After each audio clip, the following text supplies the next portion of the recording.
హల్లెలూయా. నిద్రపోయేవారు ఒకసారి దేవునికి స్తోత్రాలు చెల్లించుకుందామా? అందరు అలర్ట్గా ఉన్నారు కదా? హల్లెలూయా, హల్లెలూయా. రెండు చేతులు కలిగిన వారు దేవుడు మిమ్మల్ని దీవించును గాక. ఈ యొక్క వెలుగు పండుగల నిమిత్తమై గత ఫిబ్రవరి మాసం నుండి మేము డిస్కషన్ చేసుకుంటూ ఉంటున్నాము. నేను, అయ్యగారు, కిషోరు, బ్రదర్ అనిల్, మేమందరం కలిసి గ్రూప్ డిస్కషన్ చేసుకుంటూ ఉంటున్నాం. దీనికి ఎన్నో పేర్లు వచ్చినాయి, ఎన్నో పేర్లు పెట్టుకుందాం అనుకున్నాం. అంటే ఒక్క పేరు కూడా సెట్ కాలేదు సరిగా. అంటే దేవుని ప్రేరేపణను బట్టి ఎల్ఎఫ్ఎన్ కదా. ఎల్ అంటే లైట్, లైట్ అంటే వెలుగు, అవునా కదా? కాంబినేషన్ కుదిరింది కదా. LFN, light for neighbour ministry. అంటే మొదటి అక్షరం తీసుకొని ఈ యొక్క పరిచర్యను కొనసాగిస్తూ ఉంటున్నాము. ఈ పరిచర్యలో సహకరించినటువంటి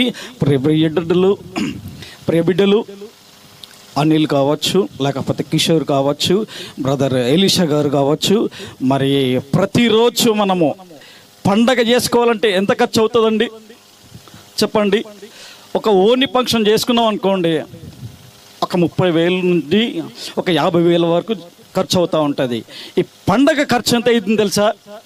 అది ఎవరికి తెలియదు, ఓన్లీ మాత్రం అయ్యగారికి మాత్రమే తెలుసండి. తెలుసా? లక్షలు ఖర్చు పెడతా ఉంటున్నాం. ఎందుకంటే నశించిపోతున్నటువంటి ఆత్మలను వెతికి రక్షించడానికి మాత్రమే తప్ప ఏదేది లేదండి. ఇది కేవలము వెలుగు పండగలు ఆరంభము మాత్రమే. హల్లెలూయా, హల్లెలూయా.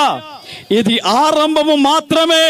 ఇదిగో ముందున్నది ఇంకా ఎన్నో సంవత్సరాలు. ఇంకా చూడండి, వెలుగు పండగలు అంటే ఏ విధంగా ఉంటుందో. జాతర అనే పండగలాగా 3 రోజులు జరగాలండి. అలా ప్రార్థన చేస్తే మీరంతా ఈ యొక్క పరిచర్య అంత విస్తారంగా జరుగుతుందండి.